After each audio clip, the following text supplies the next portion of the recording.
घंटा की चर्चा है, आपकी पार्टी से भी आप शामिल होने जा रहे हैं, उस पर क्या कहें? पहले तो ये आपको स्वीकार करना चाहिए, दो अलग विषय हैं। सिंदूर ऑपरेशन में फौज के साहस का, फौज की बहादुरी का, फौज के पराक्रम का उनको हम बधाई देते हैं कि जिन परिस्थितियों में उन्होंने मुकाबला किया, और उन्हें अगर और मौका मिलता तो हो सकता था पीओके भी वो ले लेते।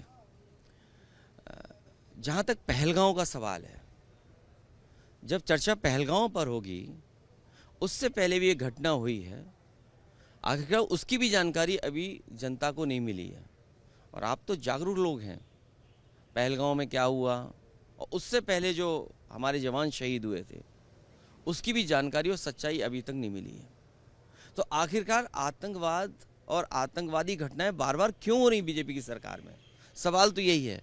और फिर अगर घटना पहलगांव की हुई तो जो टेररिस्ट थे वो आसमान खा गया उन्हें, क्या ज़मीन खा गई? और इसको आखिरकार वो टेररिस्ट कहाँ हैं, उनको पकड़ना, उनके बारे में जानकारी होना, इस सरकार को जवाब देना है, क्योंकि सरकार इस पे जवाब दे सकती है। लेकिन पी चिदम्बरम का जिस तरह का बयान आया है कि इस बात के क्या सबूत हैं कि वो आतंकवादी जो पहलगाम हमला हुआ था वो पाकिस्तान से आए थे? इस पे सरकार ही जवाब दे सकती है, और कांग्रेस भी दिल्ली की सरकार में रही है तो वो पूछ सकते हैं, उनके स्रोत होंगे, उनकी जानकारी होगी।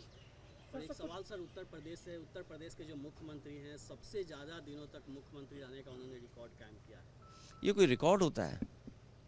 जो काम न करे, काम न करने वाले का अगर कोई रिकॉर्ड कभी माना जाएगा तो उत्तर प्रदेश के मुख्यमंत्री होंगे। और दूसरे का काम अपना काम बनाना, और डबल इंजन की सरकार। सोचिए, अभी तो दिल्ली वालों को नहीं पता है कि वो अंदर ही अंदर सुरंग खोद रहे हैं।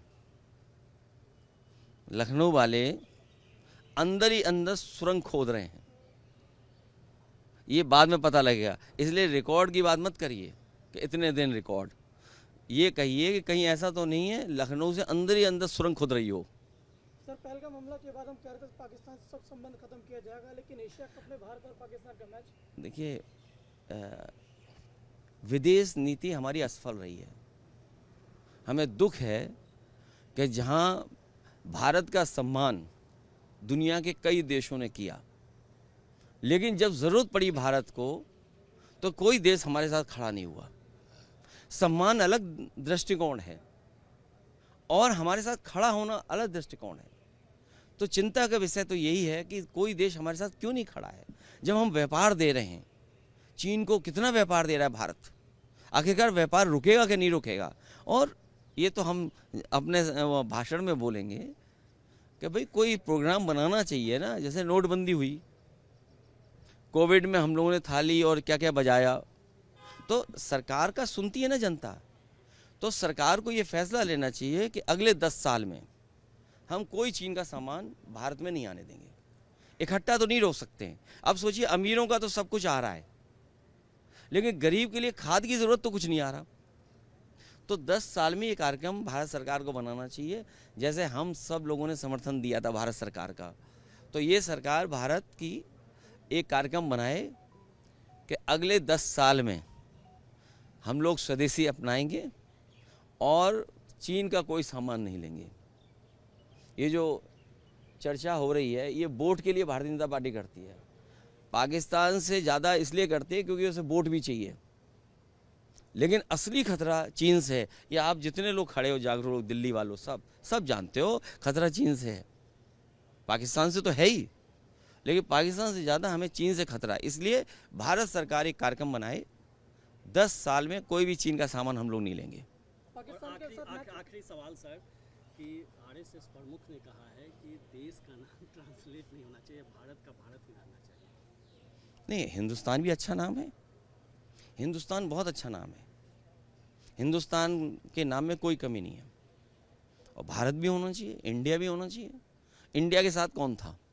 हम लोग तो भारत के साथ थे, हिंदुस्तान के साथ थे। इंडिया के साथ कौन था? ये जो कहते हैं ना नवाजवादी, सुना होगा आपने कभी कभी, हमारे लिए नवाजवादी कहते हैं। दिल्ली में भी कहा, यहाँ एक कोई सांसद है हमारे नवाजवादी कह रहे हैं। आपको उनको पता नहीं है, बीजेपी में नए आए होंगे हो सकता, या बीजेपी का इतिहास नहीं पढ़ा होगा उन्होंने। बीजेपी के जो सबसे पहले राष्ट्रीय अध्यक्ष बने उनके प्रस्तावक 5 बार के नवाजी थे, और जब अधिवेशन हुआ उसका खर्चा भी कुछ लोगों ने उठाया था। ये विषय आप पर है, आप लोग रिसर्च करके सच जरूर जनता को बताना। सर, एक मौलाना ने सवाल ही उठा दिया था कि जिस तरीके से पहनावे को लेकर से वहाँ पर गए थे मस्जिद को लेकर, क्या पहन के आए हैं लोकसभा में, बताओ? वही पहन के आया करेंगे? नहीं, लोकसभा में क्या पहन के आए बताओ? जो लोकसभा में पहन के आएंगे वही हमारी हर जगह ड्रेस होगी। अब नहीं